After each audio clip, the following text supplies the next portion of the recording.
Assalamualaikum warahmatullahi wabarakatuh. Jumpa kembali bersama saya Joko di West Progo Channel. Untuk cerita kali ini akan menampilkan cerita baru yang berjudul Kafan Hitam Susan. Sebelum ke cerita, jangan lupa subscribe channel ini dan nyalakan tanda notifikasi agar channel ini dapat berkembang dan update cerita dari kami. Bagi teman-teman yang ingin membaca cerita langsung dari Ishepia, akan saya cantumkan linknya di kolom deskripsi. Langsung saja kita dengarkan ceritanya. Lumajang 4 Mei. Puluhan pemuda dan penduduk menyeret paksa seorang wanita berusia 36 tahunan. Suasana riuh di malam hari dengan gerimis kecil yang membasahi bumi. Salah satu dari mereka menendang tubuh wanita tak berdaya dengan tali mengikat di tangannya. Wanita itu diseret memasuki ladang perkebunan pepaya dalam gelapnya malam. Salah satu warga menyiramkan minyak dari dalam jerigen ke tubuh wanita malang tersebut. Tubuh tak berdaya yang terkapar di tanah itu kini basah oleh minyak. Kembali ia diseret paksa, lalu tubuhnya diikat pada sebuah pohon manggis tanpa belas rasa kasihan. Puluhan orang tersebut terus mencaci wanita yang hanya bisa pasrah dengan nasibnya. "Mati kowe dukun santet," makian salah satu pemuda. Lolongan anjing di malam hari menjadi saksi peristiwa di malam itu. Tubuh lemah tak berdaya dibakar hidup-hidup tanpa bisa melakukan perlawanan.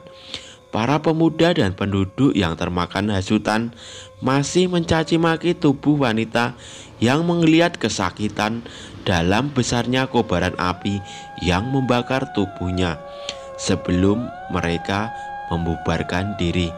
Seorang wanita yang tertuduh menjadi dalang kematian istri muda kepala desa menggunakan ilmu hitam dengan santet. "Siti, ndang, selak telat," teriak Mak Turah mengingatkan Siti karena terlalu lama mandi dalam kamar. "Segampang kuwi caramu," lanjut Nindi gemas ikut bernyanyi bersama Siti sambil menunggu antrian mandi. Suara Siti dari dalam kamar mandi, ku yakin saat ini ia sedang berjoget di dalam sana. "Segampang kuwi caramu," sahut Nindi lagi. Suasana di pagi hari yang ramai di saat antri mandi karena rumah kami yang berdempetan dengan hanya mempunyai satu kamar mandi. Sudah umum bagi kami di desa ini jika saudara kandung dari tunggal nenek tinggal bersebelahan. Bahkan dapur kami pun menjadi salah satu dalam dua rumah, dengan satu kamar mandi terpisah dari rumah yang terletak di belakang, bersanding dengan kandang sapi milik ayahku dan Lek Sudar ayah Nindi. "Loh Mbak Yuri, tas tangi?" tanya Nindi padaku saat aku bersandar di tiang penyangga kandang sapi milik ayahku. "Lah ketoke matamu aku tas turu, opo jogging?" Saud balik bertanya dengan nada malas. Nindi membenarkan letak handuk di bahunya seraya berkata, ditakoni jawabe ketus, pantes gak rabi-rabi," sahut Nindi. Aku yang mendengar ucapan Nindi segera mengambil sabun cair di dalam gayung yang kupegang saat ini, lalu menyemprotkan ke arahnya. "Cok!" teriak Siti yang baru keluar kamar mandi karena sabun cair yang kusemprotkan malah mengenainya. "Be, gak kena," ucap Nindi sambil menjulurkan lidahnya mengejek ke arahku. "Pedes cok mataku," sahut Siti dalam mata terpejam karena rasa perih di matanya. "Waduh, sorry Sit, gak sengaja," ujarku agar ia tidak marah padaku. "Sosoren tae Mary," ucap Siti dengan nada kesalnya. "Duh, ngono ae nesu Sit," jawabku santai, menahan tawa karena ulah Siti yang terus mengutukku dengan makiannya. Untumu sampai aku picek piye? Ujarnya panik. Ya nggak piye-piye toh, jawabku dengan tertawa yang tak bisa kutahan lagi. Mbok ya wis rek, ndang adus, ndang kerja, mesti kok eker-ekeran ae, sahut ibuku dari dapur. Ia sibuk memasak untuk bekal ayahku yang sudah pergi menggarap sawah di pagi buta tadi. Motoku picek iki lho Lek Sar, jawab Siti masih marah-marah, lalu membilas matanya dengan air dari kran. Kowe iki ancen mandek, mandekno ae senengane, nek endi ana wong picek nek sabun Sit. Ancene ratu drama kok Lek Sari, Siti iku, saut Nindi dari kamar mandi. Siti naik pitam, ia menggedor pintu kamar mandi yang terbuat dari banseng itu. Bu, iki lak dino Minggu sih, nyapo kerja, kataku dari luar pada ibuku yang sedang memasak. Iya po, ya wis, engko terno bontote bapakmu nek ngono, jawab ibu dari dalam. Aroma kuah sayur sop yang ia masak membuat lapar perutku. Ngerti ngono gak? Katene ngomong aku nek iki dino Minggu, sahutku malas karena harus ke sawah mengantar bekal untuk ayahku. Kowe kepingin dadi maling kandang yo, wanine neng wong tuwek, ujar ibuku yang tahu-tahu sudah berdiri di depan pintu dapur penghubung kandang dan dapur rumah. Mendengar perkataanku sedikit heran aku karena seharusnya maling kundang bukan maling kandang. Maling kundang bu, sahutku menjelaskan dengan mengangkat handuk dan gayung berisi peralatan mandiku. Selepas mandi lalu sarapan, aku mengajak Siti sepupuku menemani mengantar bekal ke sawah untuk ayahku. Yuk, ayo ndang, selek panas, teriak Siti dari luar. Sek, sahutku dari dalam rumah.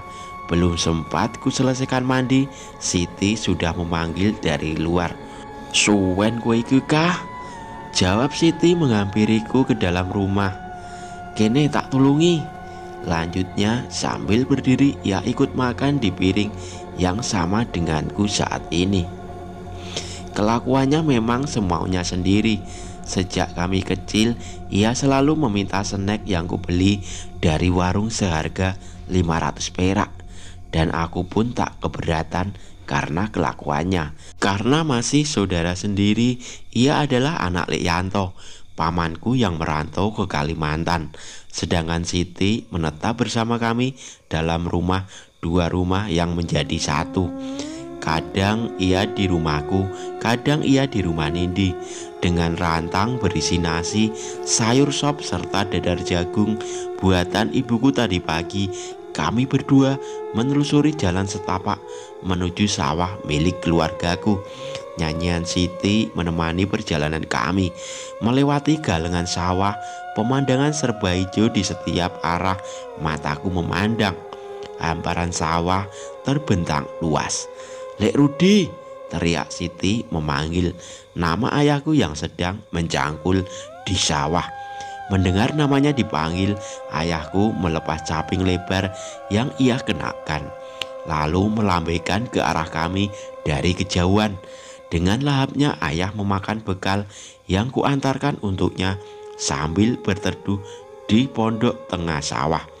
Dua orang paruh baya memikul cangkul dan sabit di tangan kanannya, dan yang satunya memikul rumput untuk pakan sapi peliharaannya.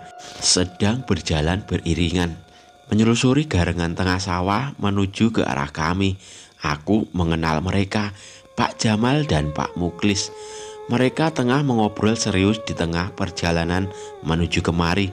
Dari mereka aku sedikit tahu bahwa semalam ada peristiwa orang yang dibakar di kampungku. Mengetahui beritanya yang tak seharusnya aku dengar, ayah menyuruh kami lekas pulang. Terik matahari meninggi, mataku menyipit akibat silau dari sinarnya. Hei Yur, mosok iyo ana wong diobong bengi? Tanya Siti di sela perjalanan kami melewati galengan sawah. Gak roh, jawabku cepat. Aku hanya ingin lekas pulang karena terik matahari serasa membakar kulitku. Siti yang berjalan di depanku berhenti, lalu menoleh ke belakang seraya berkata, "Lah, jare wong loro iku maing opo?" Siti mulai penasaran. "Kandhane gak roh kok ngeyel," jawabku semakin kesal. Lalu angin kencang datang, ranting kering besar pohon sengon di sebelah kiri kami jatuh karena terpaan angin kencang yang baru saja datang. Bruk! Sontak kami sama-sama terkejut karenanya pohon sengon besar yang tumbuh di tengah persawahan yang hanya berjarak 2 petak sawah di sebelah kiri kami saat ini membuat kaget karena rantingnya besar patah. Siti yang di depan kudorong, menyuruhnya lekas berlari. Kami berlari dengan menyaruk-nyaruk tanah. "Loh, Yur, tolongi sik to, sikilku keblekuk iki, Cik," seru Siti terhenti karena kakinya menancap di lumpur sawah. "Yuri, goblok, colok gendeng," umpatnya sambil melempar lumpur sawah yang basah padaku yang mendahulinya. Langkahku terhenti saat benda lembek basah mengenai punggungku. Aku berbalik arah ke arahnya. Amarahku memuncak saat lumpur yang membuatku jijik menempel di punggungku. "Jancuk, kowe bocah laknat," umpatku sambil memungut lumpur yang kukumpulkan di tangan kananku, lalu kulempar sekuat tenaga ke arahnya.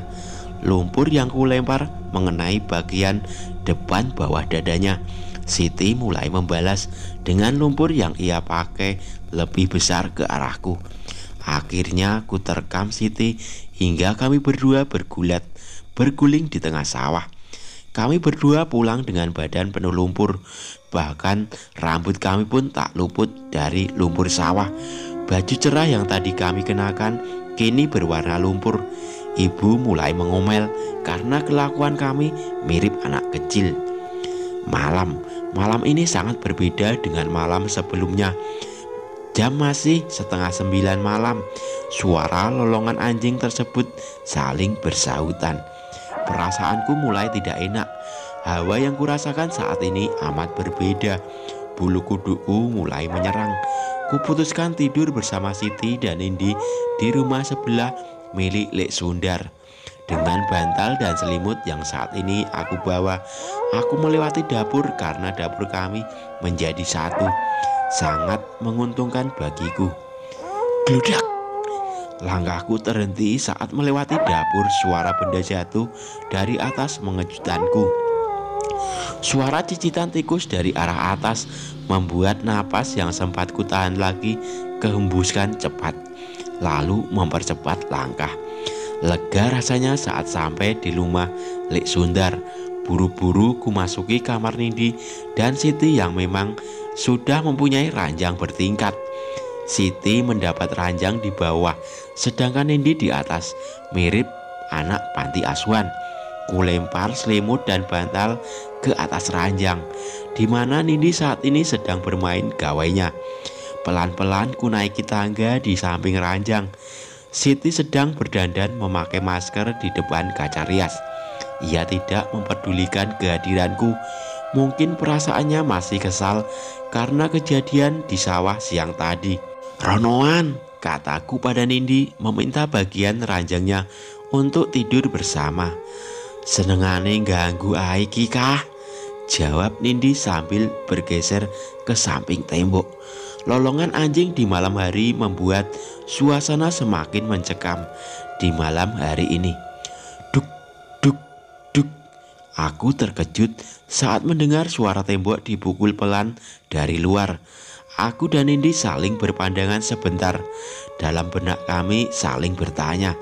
Siti yang sedari tadi merias wajahnya dengan masker mendongakkan kepala ke arah kami.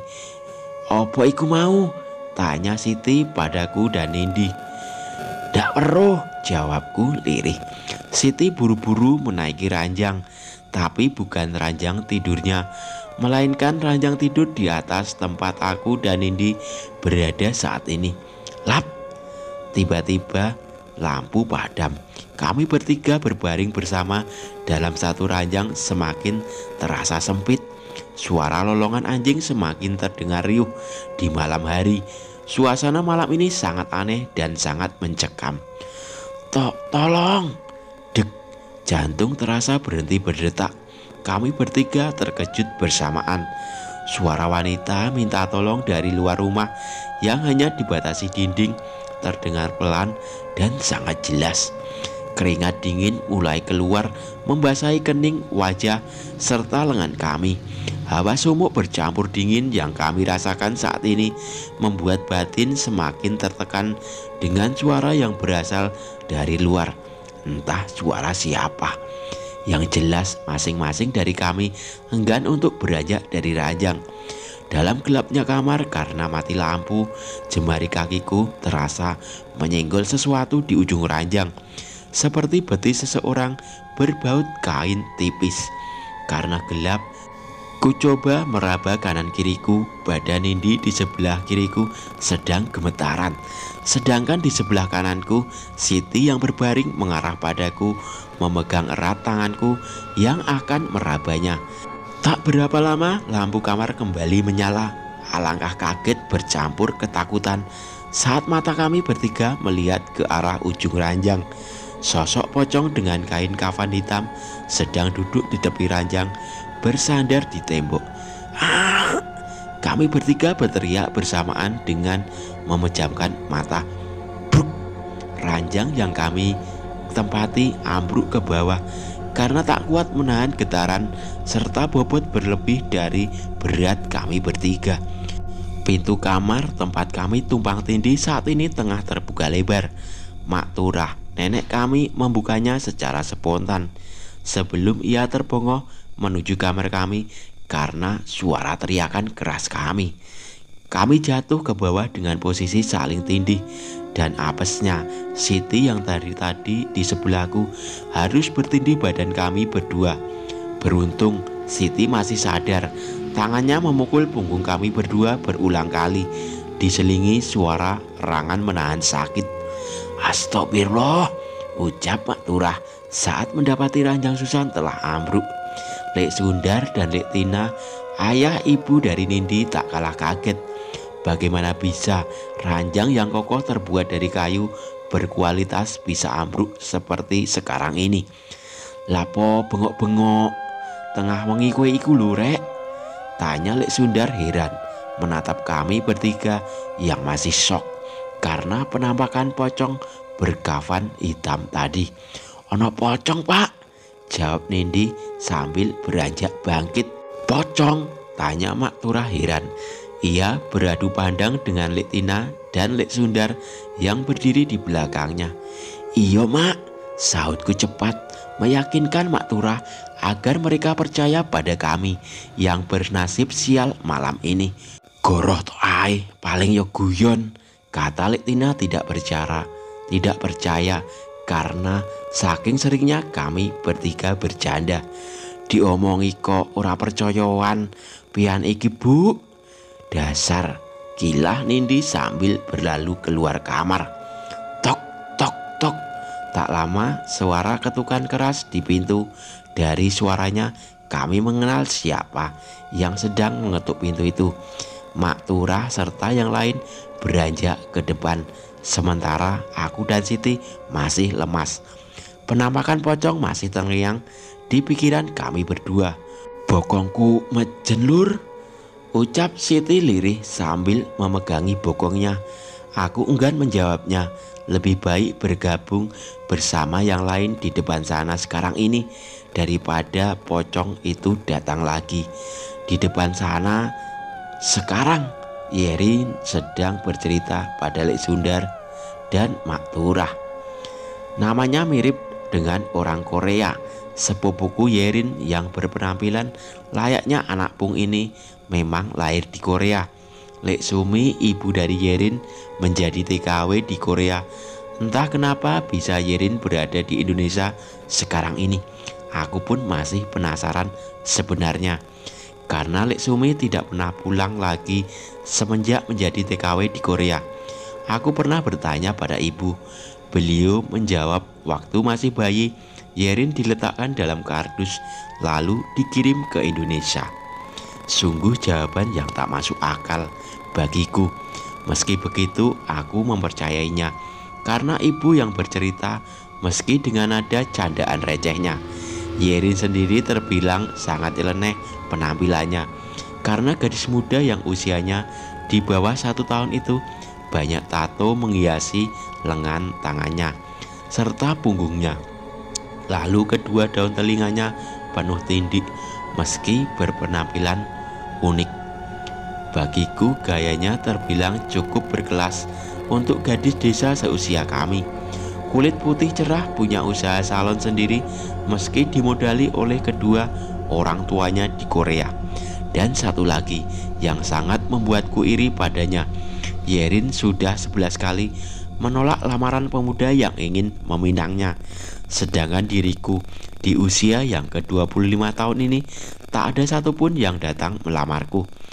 "Geh, bokongku loro iki," seru Siti yang sudah berdiri di sampingku saat ini.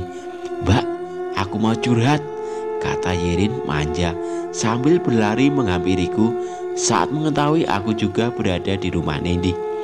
"Ulu, tayang-tayang," sahut Siti dengan merentangkan kedua tangannya serta bibir yang dibuat manyun ke depan, berharap Yerin berkenan membalas niatnya untuk berpelukan.